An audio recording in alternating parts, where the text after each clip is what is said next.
성전을 통해서 알게 하시는 것이죠. 아무리 이스라엘 백성이라 할지라도 사실 눈으로 보아야 이 사람들이 있구나 알지, 보이지 않는 그 하나님을 안다라고 하는 것은 사실 힘든 일이 아닐 수가 없습니다. 그러나 하나님께서 주신 그 약속의 말씀, 그 약속의 말씀을 따라서 하나님께서 계실 터인데, 그것을 이제 눈으로 확인하게 하는 것이 바로 이 성전이라고 볼 수가 있는 것이죠. 성전은 우선 그곳에 어떤 건물이 어떻게 세워져 있는가가 중요한 것이 아니라 여호와의 언약궤가 그 자리에 있음으로 인하여서 하나님이 우리와 함께 하시는구나, 하나님은 진정 살아계시구나 라고 하는 것을 깨달아 아는 것이죠. 두 번째는 뭐겠습니까? 이 하나님과 이스라엘 백성과의 관계를 어떻게 유지시켜 주는가를 깨달아 알게 하시는 것이 바로 성막 또는 성전입니다. 어떤 관계입니까? 피의 관계죠. 피. 그 성전 안에서, 성막 안에서 드려지는 모든 제사를 통하여서 흘려지는 그 피가 바로 하나님과 이스라엘 백성과의 관계를 이어주고 있다는 것을 알게 만드는 것입니다. 왜요? 이스라엘 백성들의 죄 때문인 것이죠. 그 죄를 사는 일에는 사람의 능으로도 사람의 힘으로도 감당할 수가 없고, 오직 그 제물, 희생 제물이 흘리는 피를 통하여서만 그 죄를 속죄함을 받을 수 있다는 것을 이 성전을 통하여서 알게 해주시는 것이죠. 하나님의 백성이라고 그냥 처음부터 하나님의 백성이 되어서 영원토록 그렇게 살아가는 것이 아닙니다. 바로 이 피가 있어야 하나님께서 하나님을 향하여서 하나님을 향해서 드리는 이 피의 제사가 있어야만 하나님의 백성으로 살아갈 수가 있는 것이죠. 마지막 세 번째는 뭐냐 하면은 그 성전에서 행해지는 모든 일들을 누가 지시하십니까? 하나님께서 직접 말씀하시고 지시하십니다. 하나도 자기 임의대로 행할 바가 없는 것이죠. 그것을 달리 말하자면은 하나님의 백성은 오직 하나님의 말씀에 순종하여 살아가는 백성이라고 하는 것을 이 성전을 통하여서 보게 된단 말입니다. 이 세 가지가 성전 혹은 성막을 통하여서 나타나 있는 것을 우리가 알 수가 있는 것이요. 그래서 예를 들자면은 이스라엘 백성들에게 있어서 가장 중요한 세움받은 직분이라고 하면 바로 제사장입니다. 하나님께서 다른 것을 세우지 않고 제사장을 가장 먼저 세우시죠. 이 제사장이 가장 처음 되고 중요한 것은 이유가 뭐냐면은 이 제사장이 오제사와 칠절기와 같은 하나님께서 명하시는 일들 그 중심 자리에 서 있기 때문에 그런 것이죠. 어떤 일을 합니까? 제사 드리는 일을 하는 거죠. 절기가 될 때마다 이스라엘 백성들이 그 몸을 보이기 위하여서 성막에 나타날 때 그 제사장들은 그 앞에서 짐승을 잡아올 때 그 피를 뿌리고, 그리고 하나님 앞에 태워드리든지 다른 각양의 제사의 모습을 통하여서 하나님께 드리는 그 일들을 감당하는 것이 제사장이거든요. 그것은 곧 다른 것이 아니라 하나님과 하나님의 백성들이 이 제사장을 통하여서 항상 세 가지를 확인하라고 하는 것입니다. 어떤 세 가지였습니까? 이제 여러분들이 잘 생각해서 말씀하시기 바랍니다. 첫 번째는 뭐였습니까? 하나님은 살아계시다, 현존하시는 하나님이라는 것입니다. 두 번째는 하나님과 이스라엘 백성, 즉 하나님의 백성과의 관계는 뭐를 통하여서 이루어진다? 피를 통하여서 이루어진다. 세 번째는 무엇이었습니까? 그렇다면 하나님의 백성은 무엇으로 사는가? 곧 하나님의 말씀으로 산다 라고 하는 이 세 가지를 제사장을 통하여서 날마다 확인하게 되는 것이지요. 이것은 우리가 쉽게 생각하면은 창세기 2장부터 기록되어져 있는 이 에덴 동산 중앙에 두신 선악을 알게 하는 나무와 그 옆에 있는 생명나무와의 관계를 보게 또 알게 되는 것입니다. 사랑하는 여러분, 아담과 하와가 동산에서 지낼 때마다 그들이 피조물인 것을 늘 알고 살았을까요? 그렇지가 않습니다.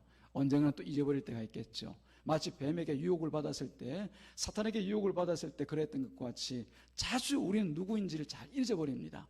하나님께서 지어주신 그 동산 안에서 살면서도 하나님이 누구인지를 잃어버릴 때가 있죠.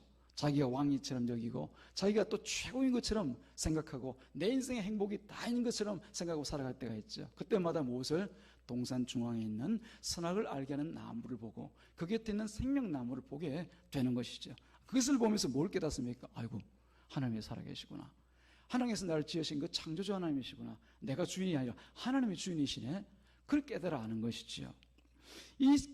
그것을 깨달아 알고 하나님을 인정해 살아갈 때 비로소 그들에게는 뭐가 있습니까? 생명이 있다라고 하는 사실을 에덴 동산 중앙을 바라보면서 알게 되는 것입니다. 그런데 그것을 아담과 그 하와가 어기고 난 뒤에 그 후손들에게 있어서는 단지 하나님 살아계신다 이것만으로는 되지 않아요.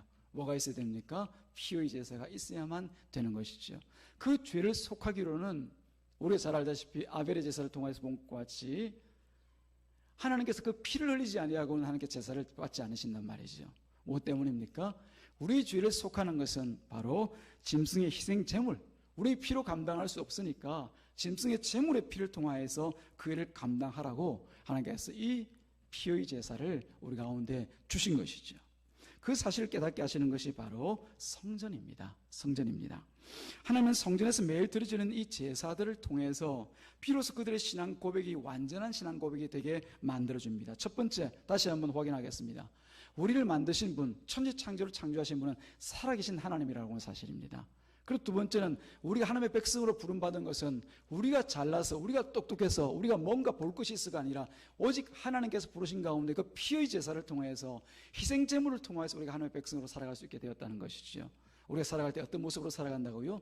그러므로 이전에 아담과 하와가 그 에덴 동산에서 저질렀던 그 죄와 같지 않고 오직 말씀을 따라서 말씀에 순종해서 살아가는 것이 하나님께 부름받은 백성이라는 사실을 이제 성전의 제사를 통해서 날마다 고백하고 깨닫고 알고 살아가는 것이죠. 이런 신앙은 오늘 교회로 살아가는 우리들에게도 동일하게 주어지게 됩니다. 과거 역사 가운데 성막과 성전이 이제는 참으로 우리가 교회로 살아갈 때 이 교회 안에서 그것이 동일하게 주어진다는 것을 아셔야 됩니다. 구약의 상징적이고 예표적이었던 이 일들이 이제 하나님께서 말씀하신 그 예언대로 우리 가운데 오셔서 그대로 성취가 되어지는데, 그 성취된 그 증거가 어디에 나타납니까? 예수 그리스도의 십자가에서 그 성취가 나타납니다. 예수께서 피 흘려 죽으신 바로 그 십자가 말입니다. 이 말씀이 육신이 되어서 이 땅 가운데 오신 예수님께서 친히 희생제물이 되어서 우리의 신앙의 고백이 되어지는, 그게 바로 교회입니다. 그래서 교회에서는 반드시 세 가지의 고백이 같이 드려지고 함께 노래되어져, 찬양되어져야 됩니다. 첫 번째 고백은 하나님께서 우리의 완전하시고 유일하신 살아계신 하나님이시라고 하는 사실. 그리고 두 번째는 우리는 바로 예수 그리스도의 그 보혈, 그 피의 능력으로 하나님의 백성이 되었다고 하는 사실. 그렇다면 우리의 삶은 하나님의 말씀, 예수 그리스도의 말씀을 쫓아 살아가는 삶이 되어야 된다는 사실. 이 세 가지가 우리의 공통적인 믿음의 고백, 신앙의 고백이 되어져야 되는 것이죠. 오늘 우리가 본문을 본 것과 같이 성전 건축에 관한 이야기가 나와 있으면 이것이 곧 성전 건축에 관한 말씀으로만 생각할 수 있습니다만은, 그러나 성경은 그렇게 따로따로 떼어진 것이 아니라는 것 제가 지난 시간에도 말씀을 드렸죠. 1장과 2장에서 이제 솔로몬을 통하여서 하나님께서 성전이 다 파괴되어지고 나고 이스라엘 온 백성들이 이제 다 뿔뿔이 흩어지고 죽고 그야말로 포로가 된 그 상황에서 돌아보니까 성전이 깨어지고 우리 하나님의 나라가 어디 갔는지 보이지가 않아요. 그렇다고 해서 하나님의 나라가 사라진 것 아니죠. 그럼 우리가 어떻게 하나님 앞에 버림을 받았는가, 우리가 어떻게 망했는가 라고 하는 사실을 돌아보는 가운데 하나님의 나라가 이렇게 이루어져야 되리라, 너희들이 망한 이유는, 너희들이 멸망한 이유는 이런 이유이라 라고 하는 것을 1장부터 시작해서 계속적으로 성경은 우리 가운데 보여주고 있습니다. 그래서 우리가 지난주 3장을 통하여서 그 내용의 중요한 과정들을 보았습니다. 솔로몬이 하나님 앞에 올라가서 제사를 드릴 때 1000번제를 드립니다. 그럼 그 1000번제는 솔로몬의 허영이었고, 결국 이 말씀에 있어서 미숙하였던 솔로몬을 향하여서 하나님께서 참된 지혜의 말씀을 은혜로 주십니다. 어떤 마음을 가지고 있을 때? 듣는 마음과, 그리고 하나님의 선과 악을 분별할 수 있는 지혜를 제게 주옵소서. 하나님께서 은혜를 주실 때 그 지혜가 솔로몬에게 임할 때 그 지혜가 바로 3장의 재판을 통해서 나타납니다. 어떻게 나타났습니까? 칼로 둘로 쪼개 죽일 수밖에 없는 그 한 아들을 두고 죽을 아들을 살리고자 스스로 죽고자 하는 어머니가 있고, 또 한편으로는 자기가 살고자 그 생명을, 그 아들의 생명을 죽이는, 그 한 생명을 죽이고자 하는 것, 그것을 분별하는 것이 바로 지혜라고 하는 사실을 하나님께서 친히 보여주셨습니다. 누구를 통해서요? 솔로몬의 지혜를 통해서. 이것은 곧 우리가 잘 아는 바와 같이 이 땅 가운데 오셔서 자신의 생명을 버려 우리와 같은 죄인들의 생명을 구원하시기를 원하시는 예수 그리스도와, 그러나 자기를 위하여서 생명을 도둑질하는 그 사탄 마귀의 일들을 드러내는 것, 그게 바로 지혜라고 하는 사실을 깨달아 알게 만들어 주시는 것이죠. 예수님께서 친히 이 일에 대해서 증거를 하십니다. 요한복음 10장 10절 말씀에 보면 이 일에 대해서 이렇게 말씀하십니다. 도둑이 오는 것은 죽이고 멸망시키려는 것뿐이요 내가 온 것은 양으로 생명을 얻게 하고 더 풍성히 얻게 하려 함이라. 이것이 지혜입니다. 이 말씀하시는 예수님을 아는 것이 바로 지혜인 것이지요. 그것을 깨달아 알게 만드는 그 하나님의 지혜가 누구에게? 솔로몬에게 임하여 그것을 드러내고 증거하고 있는 것이죠. 그래서 우리가 그 증거로 그 뒤에 이은 4장 내용을 보면은 우리가 어떻게 한편으로 보면 참 기상천외한 일들이 발생하고 있습니다. 어떤 내용이 4장에 기록되어져 있냐면은 솔로몬이 그 부강한 나라를 이루고 주변에 있는 모든 나라를 정복하고 그 가운데서 세상 가운데 자랑할 만한 나라가 되었을 때 많은 열방들이 이제 솔로몬을 보기 위하여서 사신을 보내고 또 직접 왕이 찾아오고 하는 일들이 발생합니다. 그런데 그들이 찾아온 이유가 무엇인지를 이 열왕기상 4장에서는 분명하게 기록해 놓고 있습니다. 여러분 보셨습니까? 어떤 이유 때문에 솔로몬을 찾아왔죠? 예, 그 나라가 부강하니까, 그 나라의 군대의 힘이 강하고 힘이 있을 것 같으니까, 어떻게 하면 나라를 부강하게 만들 수 있습니까? 솔로몬이여, 가르쳐 주옵소서. 내가 은금이라도 내어드릴 테니까 어찌하면 나라가 이렇게 강할 수 있는지, 군대를 어떻게 양성하고 어떻게 하면 되는지, 돈을 어떻게 굴리면 나라가 이렇게 부자가 되는지 그것 좀 가르쳐 주세요. 그걸 위해서 왔습니까? 아니요. 성경에서는 분명히 기록하되 솔로몬의 지혜를 듣기 위해서 왔다고 되어져 있습니다. 솔로몬의 지혜, 세상 가운데 한 번도 들어본 적이 없고 전무후무한 그 지혜의 말씀을 이 열방이 듣기 위해서 사방에서 찾아오더라는 겁니다. 군대가 아니라, 돈이 아니라 오직 하나님의 지혜를 얻기 위하여서, 듣기 위하여서. 이것은 곧 신약시대에 나타나게 될 우리와 같은 이 교회가 세상 가운데 어떻게 드러날 것인가에 대하여서 말씀하고 있는 것이죠. 교회는 세상 가운데 강함으로 혹은 돈으로 드러나는 것이 아니라 오직 하나님의 말씀의 지혜, 곧 예수 그리스도를 증거하는 그 일로 세상 가운데 많은 영혼들이 찾아 들어올 것에 대하여서 상징적으로 보여주시는 그런 사건이라고 볼 수가 있는 것이죠. 제5장에 오게 되어지면 비로소 솔로몬이 왕이 된 지 4년 만에 여호와 하나님을 위하여서 성전 건축하는 일을 시작하는 모습을 기록하고 있습니다. 그 안의 내용들이 여러분들도 같이 묵상을 하셨겠지만 온갖 정성과 힘을 다해서 진심으로 다해서 그 일들을 준비하는 것을 보게 되어집니다. 그 내용들이 우리 역대상과 역대하 내용에 보다 더 자세하게 기록되어져 있는데 어떻게 준비를 하냐 하면은 이 아버지 다윗 때부터 성전 건축을 위해서 미리 마련되어진 모든 재원과 그리고 물질들이 아낌없이 다 내어드립니다. 역대 22장에 보면 이렇게 기록되어 있습니다. 전쟁을 치르면서 준비하였던 이 다윗의 이야기입니다. 다윗이 이렇게 얘기합니다. 내가 전쟁을 치르면서 준비하였던 금 10만 달란트와 은 100만 달란트와 이루 말할 수 없는 목과 철, 목재와 석재들을 다 내어드려서 하나님의 성전을 짓고자 한다. 그것을 누가 물려받습니까? 솔로몬이 물려받거든요. 그 솔로몬이 그 모든 것을 다 가지고서 그리고 자신이 축적한 그 부에 대하여서 아끼지 않고 이 성전 건축을 위하여서 다 내어드린단 말입니다. 그래서 가장 좋은 재료와 가장 좋은 것들을 쓰고 사용하여서 이 성전을 건축하고자 한단 말입니다. 심지어 자기 나라에서 안 되니까 이웃에 있는 이방인 두로 왕 히람에게 부탁하여서 최고의 자제품들을 구합니다. 백향목과 그 나라에서 나는 아름답고 귀하고 향기로운 잣나무 같은 것들을, 백단목고 같은 것들을 아낌없이 내게 다오. 이 성전을 위해서 필요한 것들을 내가 치르고 다 계산해서 그것을 가져오리라. 그렇게 이 솔로몬이 구하고 있는 거죠. 그리고 자기 나라에서 할 수 없는 그 일을 감당하기 위하여서 저 장인과 같이 그야말로 모든 일의 최고의 전문가들을 초빙해 오기를 원하고 그 지원을 아끼고자 하지 않습니다. 오늘 우리가 읽은 바로 7장 13절에 그 사람이 등장하고 있습니다. 바로 두로 사람 히람이라는 사람이 바로 그 예인 것이죠. 이 사람은 두로 왕 히람의 추천을 받아서 이제 이 솔로몬을 도와서 성전을 짓는데 모든 금속 장구 그리고 석재 이 모든 것들 다루는 데 있어서 처음부터 끝까지 관여한 사람입니다. 예, 이 사람이 금속 세공에 있어서 장인이고 또 모든 것들을 지어 올리는데 가장 큰 기술을 가진 사람인데 자기 나라에 없으니까 두로에 있는 사람을 초빙하고 청빙해서 그것을 할 수 있도록 만든단 말이죠. 역대하 2장 7절 8절에 보면은 솔로몬이 두로 왕 히람에게 요청해서 청빙해 온 그 내용에 대해서 이렇게 기록하고 있습니다. 나아가서 우리나라에는 일을 감당할 자가 없으니 당신 나라에서 정말 세공과 그리고 목재를 다루는 일과 그리고 석재를 다루는 일들에서 가장 전문이 되는 사람들을 보내주시면은 우리가 어떤 대가를 치르고서라도 그와 함께 여호와를 위한 성전을 우리가 건축하리라. 그렇게 한단 말이죠. 히람 왕이 흔쾌히 자기 윗대로부터 있었던 이 히람이라고 하는 사람, 동명이인입니다. 같은 이름이지만 다른 사람이에요.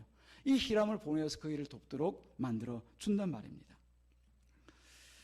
6장에서는 이제 그 성전의 외부와 내부 공사들을 하나하나 설계와 그 식양대로 진행을 합니다. 무려 7년 동안 진행하여서 마침내 완공하고 마는 엄청난 건축이라고 말할 수밖에 없죠. 최선을 다하고 정성을 다한 그런 성전 건축입니다. 그 뒤에 7장 1절부터 12절 사이에 나타나는 내용들을 보게 되어지면은 조금 아쉬운 마음이 있습니다. 왜냐하면 이 성전 공사 뒤에 왕궁을 지은 이제 솔로몬의 이야기를 기록하고 있는데, 그 내용을 통해서 보게 되어지면 그 즈음에서 이 솔로몬의 마음 가운데 하나님 중심에서 떠나고 흔들리고 있다는 사실을 우리가 알 수가 있습니다. 애굽에서 데려온 그 왕비를 위하여서, 그리고 자신의 처첩들을 위하여서 그 왕궁을 화려하게 짓고 있는 모습을 보여주는 것이죠.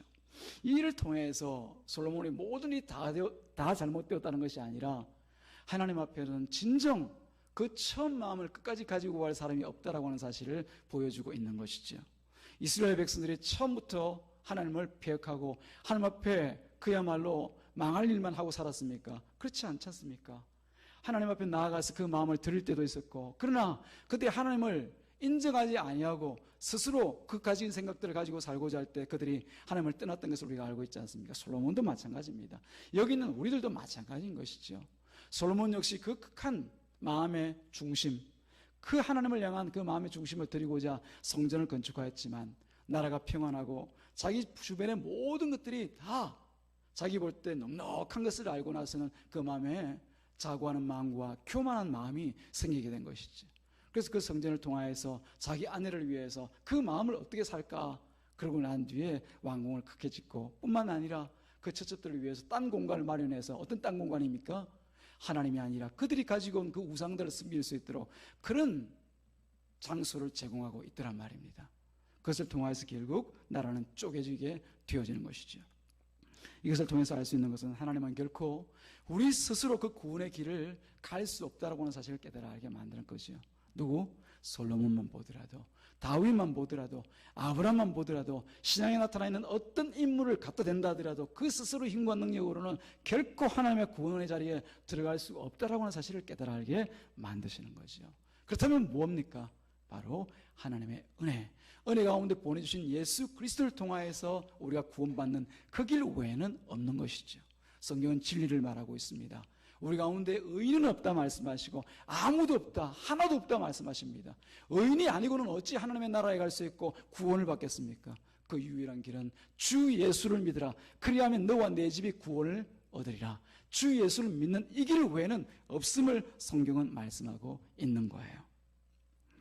그리고 이어서 우리가 읽었던 13절, 14절 히람에 대한 이야기와 그 뒤에 보면은 이제 비로소 성전 건축과 성물을 지적하고 비치하는 내용들을 쭉 이어서 연결하고 있는데, 그 처음이 무엇입니까? 오늘 여러분 설교의 제목과 같이 성전과 두 기둥이라 할 때 두 기둥, 성전 내부와 외부를 완성하고 난 뒤에, 순서를 따라 얘기하자면 외부와 내부를 완성하고 난 뒤에 안에 기물들을 만들면서 가장 먼저 두 기둥부터 하나님께서 세우게 하십니다. 이 두 기둥을 우리가 같이 한번 주의 깊게 살펴볼 필요가 있습니다. 21절 우리가 같이 한번 읽어볼까요? 21절 다시 한번 시작. 이 두 기둥을 성전의 주랑 앞에 세우되,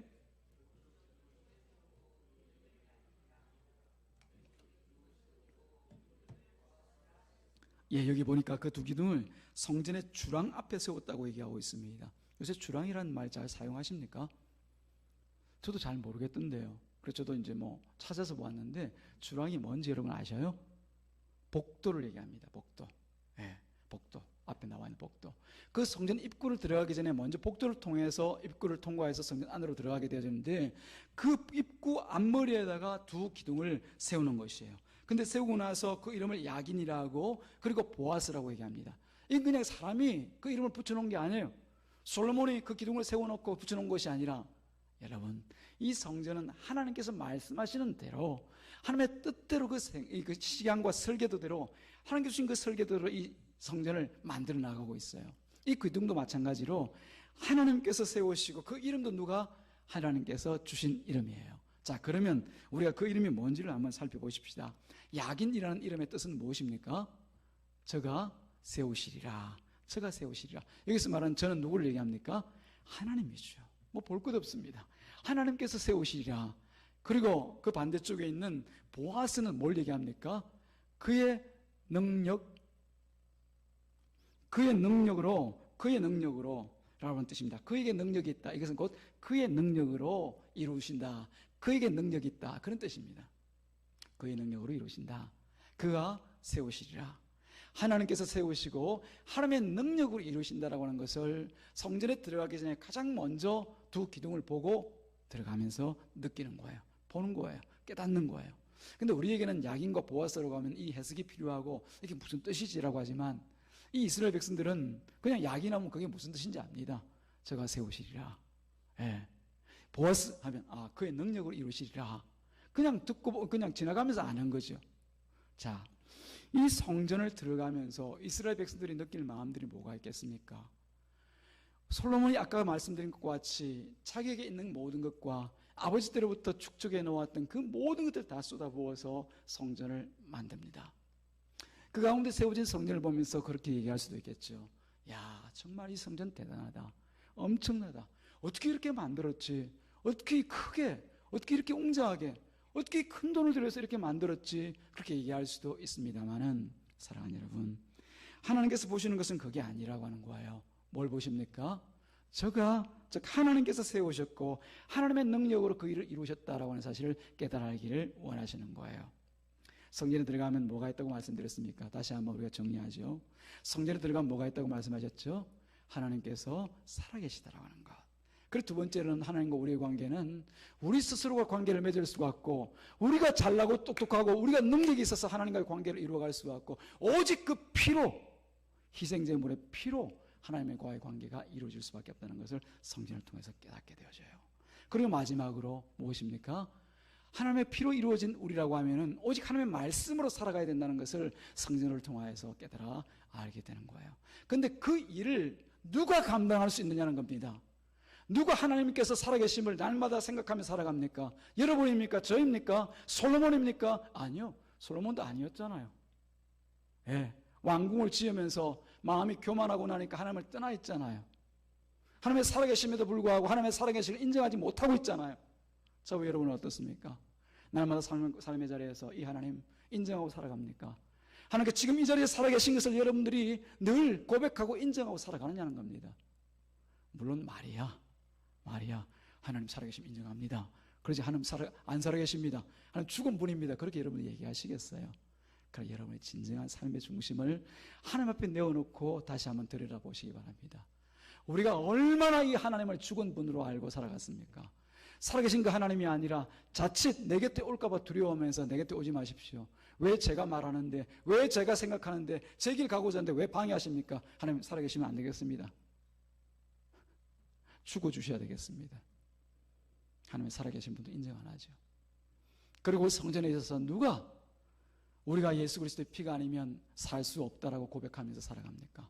그 희생제물의 피가 아니라도 우리는 얼마든지 살아갈 수 있다고 생각합니다. 내 돈만 있으면, 내 건강만 있으면, 내 자식들만 있으면, 내 집만 있으면, 내 차와 내가 가지고 있는 통장만 있으면 우리는 얼마든지 살아갈 수 있다고 생각합니다. 그렇게 일주일 살다가 오신 거 아니에요? 저도 그렇게 살다가 왔고요. 솔로몬도 마찬가지였고요. 그런 사람들이 그 입구를 드나들고 있는 거예요. 마지막으로 하나님의 말씀을 순종하도록, 성전을 보면서 하나님의 말씀, 우리 주인 되신 그 하나님의 말씀을 순종하며 살도록 하나님께서 붙들어 주셨는데, 그 성전을 보여주셨는데, 성전을 보면서도 하나님의 살아계심을 우리가 안다고 말하면서도 우리는 얼마나 하나님의 말씀이 없는 것처럼 여기면서 살아갑니까? 내 생각과 내 말, 내 뜻을 따라 살기 위하여서 자기를 부인하고 자기 십자가를 지고 나를 쫓을 것이라고 하시는 예수님의 말씀 따위는 그냥 없는 것처럼 휴지통에 처박아 놓고 멀리 불태워버려서 없는 것처럼 여기고 살아가는 것, 저와 여러분들 아닌가 말입니다. 그런 우리라고 하면은 결코 성전에 들어와서 뭘 드리고 뭘 한다 하더라도 하나님의 구원과는 상관없는 인생들이죠. 마치 솔로몬과 같이 말입니다. 그런데 하나님 우리를 구원하시겠다 약속하셨잖아요. 그런데 하나님께서는 우리와 같은 자들을 반드시 끝까지 구원하시겠다고 약속하셨잖아요. 뭘 통해서요? 야긴과 보아스를 통해서 저가 세우시고 그의 능력으로 이루시리라. 오직 하나님께서 세우셔서 하나님의 능력으로 우리를 이루어 구원하시겠다고 약속하시는 그 구원의 약속이 성전 두 기둥 앞에 세워져 있는 거예요. 성전을 드나드는 이스라엘 백성들은 누구나 알 것 없이 내 능력이 아니구나, 내가 세워져서 하나님 앞에 가는 것 아니구나, 우리는 오직 누구의 은혜와 누구의 능력으로? 하나님의 은혜와 하나님의 능력으로, 그 하나님의 은혜와 하나님의 능력으로 나타나신 분이 바로 말씀이 육신이 되어 있던 가운데 오신 우리 구주 예수 그리스도이십니다. 그래서 우리가 교회로 이 땅 가운데 함께 모여 살아가면서 함께 바라보고 함께 붙들어야 되는 것은 다른 그 무엇이 아닙니다. 야긴과 보아스, 오직 하나님께서 세우시고 오직 하나님의 능력으로 되어진 이 구원을 바라보면서 나아가야 되는 것이에요. 그 앞에서 누구 한 사람도 예외가 없습니다. 사랑하는 여러분,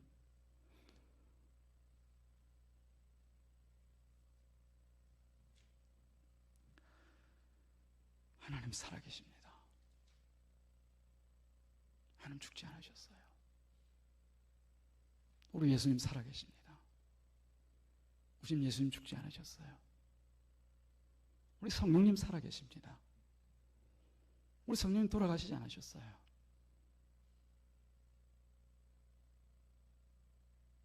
그 하나님 살아계심을 믿고 그 하나님께서 우리를 어떻게 구원하셨는지 야긴과 보아스로 구원하신 그 일을 우리가 다시 한번 생각하며 예수님 십자가의 그 보혈이 지금 우리들 가운데 하나님의 백성으로 삼아 살게 하시는 것을 잊지 않고, 그리고 우리가 살아갈 길은 오직 아담이나 하와와 같이 스스로가 왕이 되고자 선악과를 먹는 그 일이 아니라 이제는 우리를 다시 불러 하나님 백성 삼으셨으면 오직 예수 그리스도의 말씀을 따라 그분의 인도와 이끄심을 따라 그분의 지도하심을 따라 그 말씀을 듣고 따라 순종하는 그런 삶을 살아드리는 것이 우리의 삶이 되어야, 우리 교회가 되어야 마땅하지 않겠습니까?